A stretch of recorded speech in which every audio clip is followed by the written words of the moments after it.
In the dim glow of a flickering hearth, where shadows danced along stone walls, the ancient chansons de geste whispered of times long past of valor, treachery, and the relentless pursuit of glory. These songs of deeds, were not merely tales, they were the heartbeat of medieval France, echoing the triumphs and tragedies of a world teetering on the edge of myth and reality. In the darkest of nights, when the moon hid its face behind a veil of clouds, the trouvères in the north and the troubadours in the south would gather, their voices rising like a haunting wind. They sang of Charlemagne, the once great emperor, whose name was spoken with reverence and fear. But the deeds they recounted were not of this age. No, these were the deeds of a bygone era, an era steeped in the blood and sweat of the 8th and 9th centuries.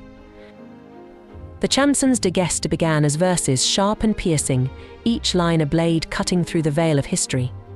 But as the years stretched on, these verses were woven into lengthy prose romances, expanding their reach, ensnaring the hearts and minds of all who dared to listen. Of the 100 or more chansons de geste that survive today, most were born in the harsh northern dialect of langue d'oil, a tongue as unforgiving as the winters that shaped it. In the south, in the lands of Provence, similar tales were told in the langue d'oc, but time, ever the cruel thief, has left us only fragments of their glory. 3 great cycles of epics rose from the ashes of forgotten battles. The first, the cycle of France, was shrouded in the shadow of Charlemagne himself. The chanson de Roland, the Song of Roland, was the crown jewel, a tale of loyalty so fierce it could ignite a flame in the coldest of hearts. But beneath its noble surface, there lurked the spectre of betrayal, a treachery that would tear kingdoms asunder. Other tales followed: Guillaume d'Orange, Les Quatre Fils d'Aymon, the 4 sons of Aymon, and Odier le Danoyer Chocot.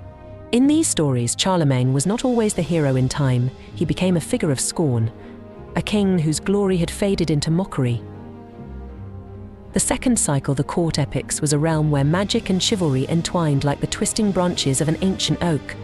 The poet Chrétien de Troyes, with a pen dipped in both light and shadow, crafted tales of King Arthur and his knights.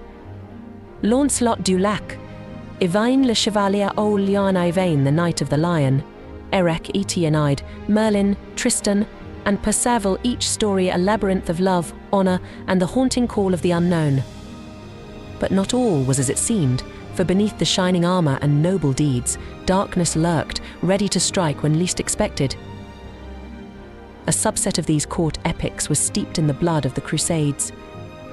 Les Infances de Godefroy, the childhood of Godfrey, Antioche, and William of Tudela's Chanson de la Crusade Albigeois, song of the Albigensian Crusades, spoke of knights who journeyed to the ends of the earth, driven by faith, madness, or perhaps something darker. Their stories were filled with quarrels that sparked like flint, challenges that echoed through the ages, and battles where the line between hero and villain blurred beyond recognition. The third cycle, the Matière de Rome, La Grande Matters of Great Rome, was a bridge between the ancient and the medieval, where the old gods clashed with the new. These were the tales of antiquity reborn and reshaped by the hands of medieval scribes.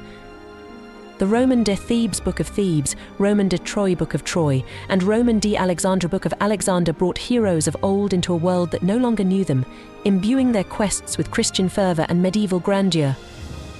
And in the dark corners of these tales, whispers of a quest for the fountain of youth and eternal chase, as elusive as the mists of Avalon, began to take shape. As the Middle Ages waned, new epics emerged, each more curious than the last. In the Roman du Renard, the Book of Renard, animals walked like men, their cunning and cruelty a mirror to the world of humans. The tales of Renard the Fox, though told across Europe, found their sharpest edge in France, where they cut deep into the flesh of society. Allegory took root as well, with Le Roman de la Rose, the Book of the Rose, weaving a web of symbols and personifications, where hope, slander, and danger danced together in a perilous ballet.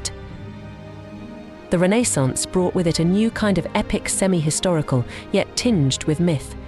Pierre de Ronsard's Franciades spun a tale that linked the Franks to the fall of Troy, claiming that they were descendants of Francus, a son of Priam. The epic tradition lived on in the works of Jean Desmarais de Saint-Saulin and Jean Chapelain, who sought to glorify the French monarchy and immortalize national heroes like Joan of Arc.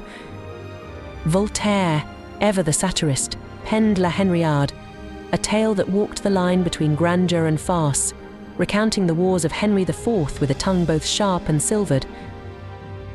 Yet it was François Fenelon's Télémaque that captured the imagination of France, a tale of longing and loss, as Telemachus searched the seas for his father, Ulysses, only to find that the answers he sought were buried deep within his own soul. The final chapter of the French epic tradition was written in the 19th century, with Victor Hugo's La Légende des siècles, the legend of the centuries.